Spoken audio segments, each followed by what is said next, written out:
Before we start tackling problems related to simple interest, we want to take some time to discuss, hopefully review, function notation.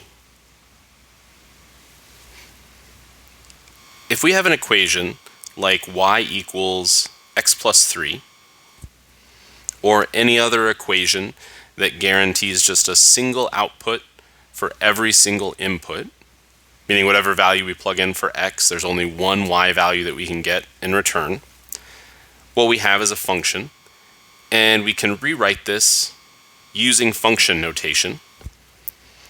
In this case, I'm writing f of x, where f is just the name that we're giving to that function. It's relatively arbitrary unless that letter helps us keep track or convey some meaning about that function. But in this case, we can call this f of x is equal to x plus 3. Function notation is handy because now we can shorten up a question, and rather than saying evaluate x plus 3 when x is equal to 2, we can just say find f of 2.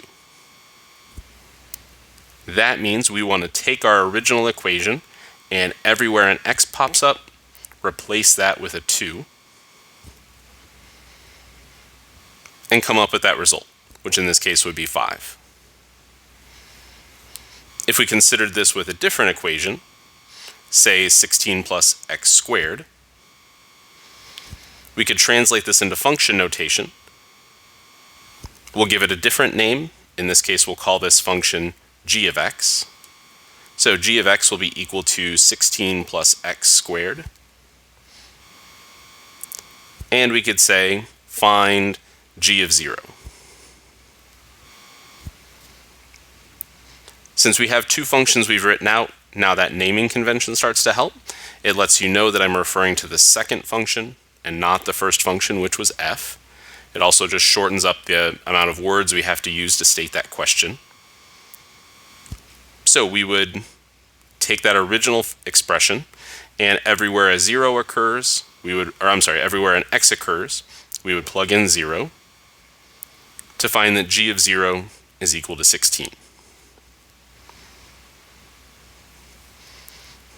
In example 1, we have the same idea being presented here. We want to find f of 3, given the function f of x equals negative 6x plus 1. So, to find f of 3,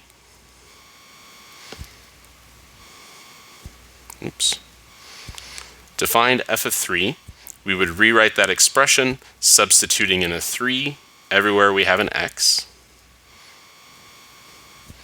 and then evaluate to get negative 18 plus 1 is equal to negative 17. That's a relatively simple problem just to do by hand or very quickly with a calculator, but the functions that we need to evaluate will get more complicated. So we want to take a look at how we could use Desmos to find these same answers. In this case, what we'll do is type in literally the expression that we have in the problem. F of x is equal to negative 6x plus 1.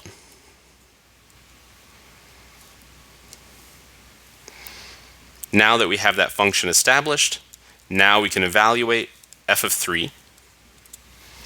And what Desmos will do, will look back for that function that we named f of x, complete those substitutions and those arithmetic steps for us, giving us that value of negative 17. We can go ahead and do this for example 2 as well. Here we have k of x, and that's equal to negative 2x squared minus 8x minus 6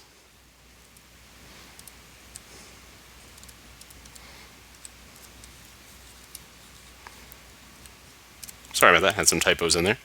So we enter that function, and then we can evaluate k of 4, which is what we're asked for in that problem, and we get the value of negative 70.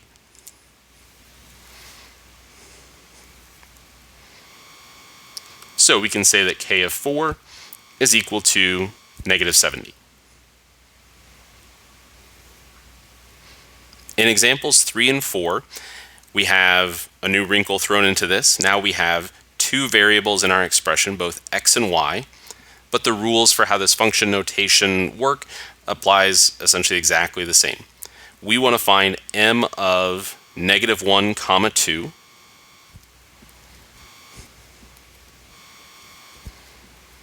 where m of x comma y is this expression 10x minus 9y.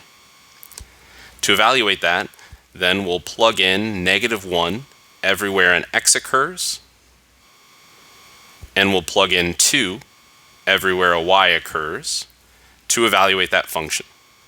In this case, m of -1, comma 2 will give us -28.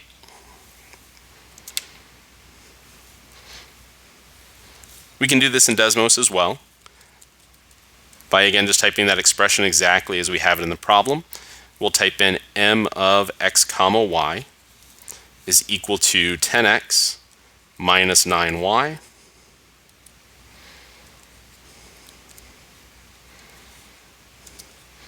and then we can evaluate that expression by typing in m of -1, comma 2 and getting that value -28.